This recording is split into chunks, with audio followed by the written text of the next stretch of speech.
Hi friends, welcome back to study classes. तो प्यारे दोस्तों, एक बार फिर से आपका स्वागत है हमारी इंटरव्यू विद टॉपर सीरीज में। और आज हमारे साथ शेफाली जी जुड़े हुए हैं जिन्होंने इस बार के यूजीसी नेट एग्जामिनेशन में मैनेजमेंट में अपने जेआरएफ के गोल को अकम्प्लिश किया।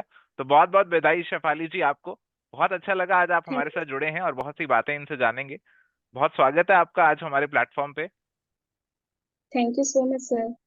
तो शेफाली जी, अपनी जर्नी के बारे में बताइए, कब से आपने डिसाइड किया कि मुझे इस एग्जामिनेशन के लिए तैयारी करनी है? तो कैसे आपने प्रिपरेशन स्टार्ट किया? सर लास्ट अक्टूबर 2023 में मुझे पता चला था मैनेजमेंट में यूजीसी नेट करने से हम्म। आगे असिस्टेंट प्रोफेसर में जा सकते हैं। हम्म। सर उस वक्त मैं थर्ड सेमेस्टर में थी। तो हम्म। मैंने मैनेज एमबीए के साथ साथ में अपना कंसेप्ट क्लियर करती गई उसका, क्योंकि सर हम्म। बहुत सारे सिलेबस ये नेट का सिलेबस और एमबीए का सिलेबस काफी मिलता जुलता है। तो हम्म। सर उसी वक्त से मैंने अच्छे कंसेप्ट क्लियर किए, बट सर मेरा पीवाईक्यूज उस वक्त नहीं हो पाता था क्योंकि कॉलेज हो रहता था। तो हम्म। मैं 1 घंटा आधा घंटा ही दे पाती थी। तो सर नेट दिसंबर 2023 में मेरा नेट क्वालिफाई हो गया था और जेआरएफ 2 नंबर से रह गया था। शायद इसलिए क्योंकि मैंने पीवाईक्यूज नहीं किए थे। और उसके बाद सर फेब में मेरा फोर्थ सेमेस्टर हुआ था।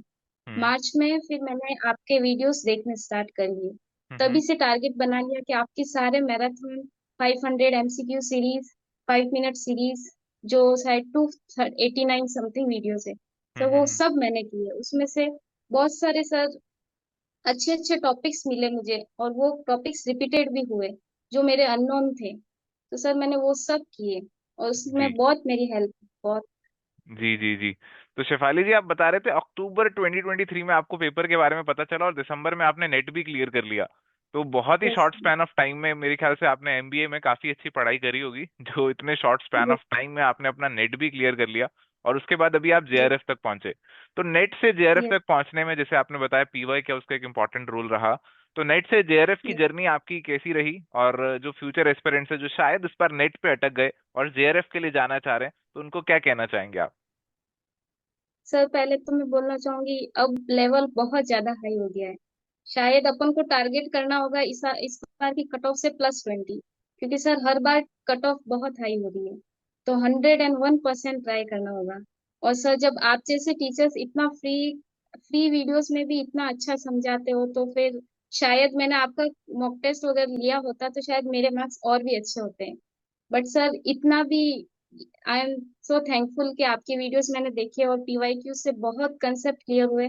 और सर मेरे को क्वेश्चन करने की टेक्निक आ गई थी, क्योंकि सर अभी लेंथी पेपर आने लगे हैं, तो हमें बहुत ध्यान रखना पड़ेगा कि हमें 1 मिनट एक क्वेश्चन से ज्यादा देना ही नहीं, चाहे वो डीआई हो या कुछ भी हो। तो सर आपके वीडियोस देखने के बाद मुझे समझ आ गया कि क्वेश्चंस को कैसे अटेंड करें अपन।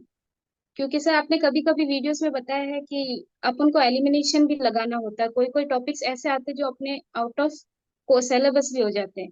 तो सर वो अप्लाई किया मैंने, वो मेरे को बहुत हेल्पफुल रहा। और सर जी जेआरएफ के लिए तो बहुत पढ़ना पड़ता है सर, मैं भी 7 to 8 आवर्स पर डे देती थी मार्च मार्च से सर। जी जी जी जी। तो काफी पढ़ाई करनी पड़ती है जैसा ये बता रहे हैं, और मेरा अगले सवाल का आंसर इन्होंने ऑलरेडी दे दिया। तो कितने घंटे पढ़ाई करी? 7 से 8 घंटे रेगुलरली इन्होंने पढ़ाई करी जैसा ये बता रहे हैं। तो बीच बीच में यस कभी सर। कभी डिमोटिवेशन भी होता था, ऐसा फीलिंग आता था अरे पता नहीं होगा नहीं होगा कितना मुश्किल है, ऐसा कभी फीलिंग आता था? यस सर, बहुत ज्यादा आता था सर, क्योंकि बच्चे 2 मार्क्स से, मैं भी लास्ट टाइम 2 मार्क्स से रह गई, तो ऐसा डर था, एक मन में डर हो गया था कि एक दो हम्म। क्वेश्चंस भी गलत हुए तो बहुत। बट सर वो स्ट्रेंथ अपन के अंदर लानी पड़ेगी, और जब एक बार ठान लिया तो सर सब कुछ हो जाता है। जी जी जी, बिल्कुल। बहुत अच्छी अच्छी बातें इनसे जानने को मिल रही हैं। तो शेफाली जी, अभी ये वाला जो गोल है आपने अकम्प्लिश किया, अपना जेआरएफ का गोल आपने अकम्प्लिश कर लिया है, तो आगे क्या फ्यूचर में गोल आपने रखा हुआ है जिसके लिए भी आप मेहनत करना चाहेंगे? ये सब सब जेआरएफ मिल गया तो पीएचडी तो है ही है सर। उसके साथ जी। मुझे एकेडमिक्स में जाना है sir, assistant professor. Okay okay. तो शेफाली जी, जैसे आपने अपने इस गोल को अकम्प्लिश किया वैसे ही उम्मीद करते हैं कि बाकी अपने फ्यूचर गोल्स को भी आप अकम्प्लिश करते रहें। तो बहुत अच्छी अच्छी बातें इनसे हमें जानने को मिली। तो बहुत बहुत शुक्रिया जी आज हमारे साथ जुड़ने के लिए, हमारे प्लेटफॉर्म पे अपनी जो टिप्स हैं फ्यूचर एस्पिरेंट्स के लिए शेयर करने के लिए। तो अभी समय आ गया है विदा लेने का शेफाली जी से। बहुत बहुत शुक्रिया एक बार फिर से शेफाली जी आपका। Yes sir, thank you so much sir. तो ये थे शेफाली जी हमारे साथ। नए सेशन में मिलेंगे एक नए टॉपर के साथ। Till then, good bye, take care, all the best.